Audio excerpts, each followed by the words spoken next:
Hi, I'm Ted Venema. Let's take a tour through the actual hearing aid fitting process and the real ear fitting system. Over here is the audiogram of the client. You can see the audiograms for the right ear and for the left ear respectively. The right ear is shown in red, the left ear is shown in blue. Now we've already discussed with the client the particular hearing aid make, model, style, and type that would be most appropriate for her.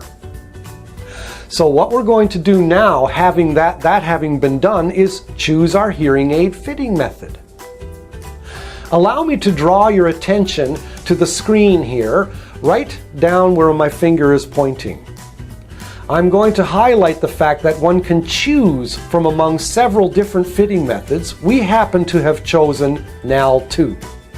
According to NAL2, you will notice on the top two graphs over here, you can see the fitting method targets based on NAL2. For her particular audiogram, you can see a target for soft speech, you can see a target for average speech, and a target for loud speech. So this is what the software is predicting will happen. If I can draw your attention to what's seen here on the table, you'll see two hearing aids lying side by side here, and in the middle is a programming loop. The hearing aids are thus being programmed wirelessly to deliver what has been shown previously on the screen. So this is the first general step of the real ear fitting process, because we've programmed the hearing aids by way of the hearing fitting software. The next step is, let's verify and prove, are we getting what the software said we'd get? We're going to actually physically measure the output of the hearing aids in her ear canals. The first step in real ear measurement is to do otoscopy, which means taking a look into her ear canals to make sure her ear canal is free of any obstruction and earwax. And it is. The next step is to insert the real ear probe tube into her ear canal.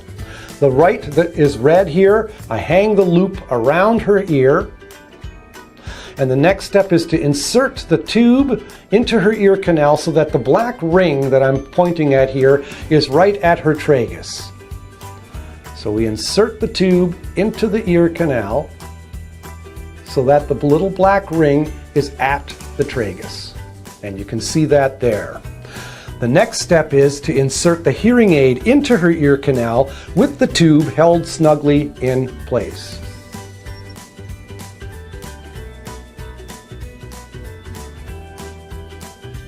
Now we're ready to do the real ear measurement on her right ear.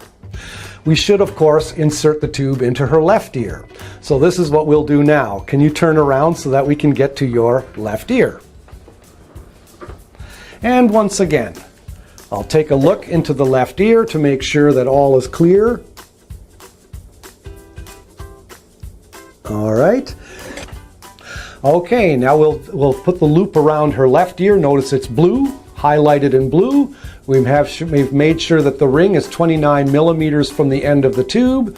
Inserting this into the ear canal once again so that the black ring is at the tragus.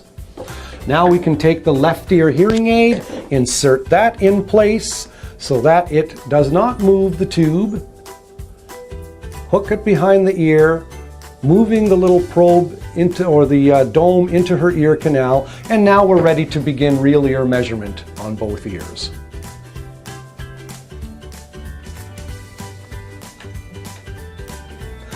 Okay, now she's sitting in place in front of the real ear system with both hearing aids in place. As for me, on this side of the screen,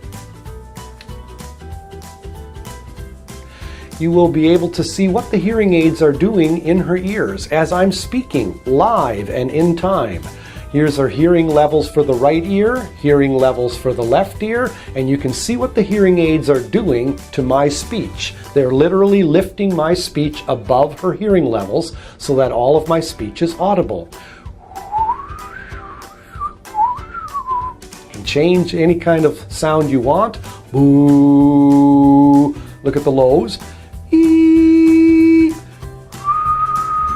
anything that I'm making. So now you can see what's happening with speech. Now in this next segment, let's show what's happening in the real ear. Let's find out what this is really looking like in her ear canals. We've programmed the hearing aids according to her particular hearing loss and according to the fitting method that we chose, and you saw the results just previously. Now let's verify and prove, are we getting in her ear canals what the software said we'd get? And this is real ear measurement. The right ear is red, the blue is her left ear, and you can see this is her hearing levels in her right ear, her hearing levels in her left ear. The asterisks are loudness discomfort levels, and the area in between is called her dynamic range. Let's have average input speech, and let's find out how that's being amplified. A carrot is a long reddish-yellow vegetable which has several thin leaves.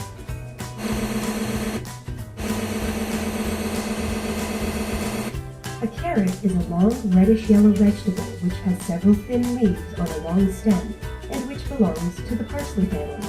Carrots are grown all over the world in gardens and in the wild in the fields. A carrot is a long reddish-yellow vegetable which has several thin leaves on a long stem and which belongs to the parsley family. Carrots are grown all over the world in gardens and in the wild in the fields. There you can see that carrot passage, you can see that average speech has been amplified so that it is meeting the targets of the NAL2 fitting method. Let's find out what happens for soft input speech.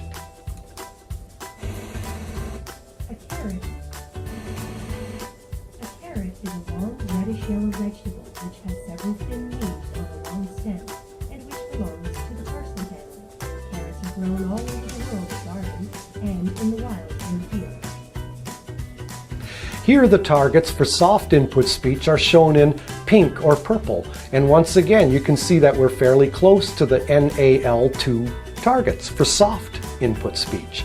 Now let's find out what happens for loud input sounds, and making sure that these do not exceed her loudness discomfort levels.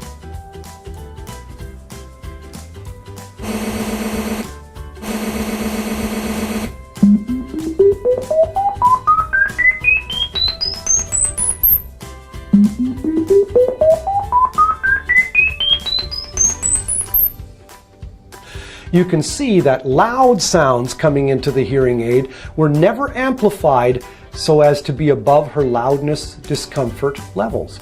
We have literally mapped speech.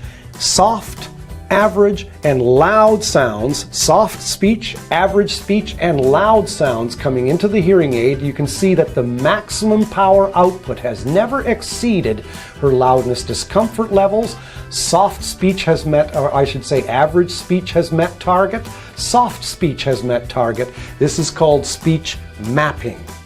This is the objective part of the hearing aid fitting. We follow up by, of course, discussions with what types of peripheral devices would be bundled with her hearing aids, what kind of programs we'd choose, listening in quiet, etc. But real ear measurement verifies what the manufacturer's software predicts. And in that way, we make this a hearing science.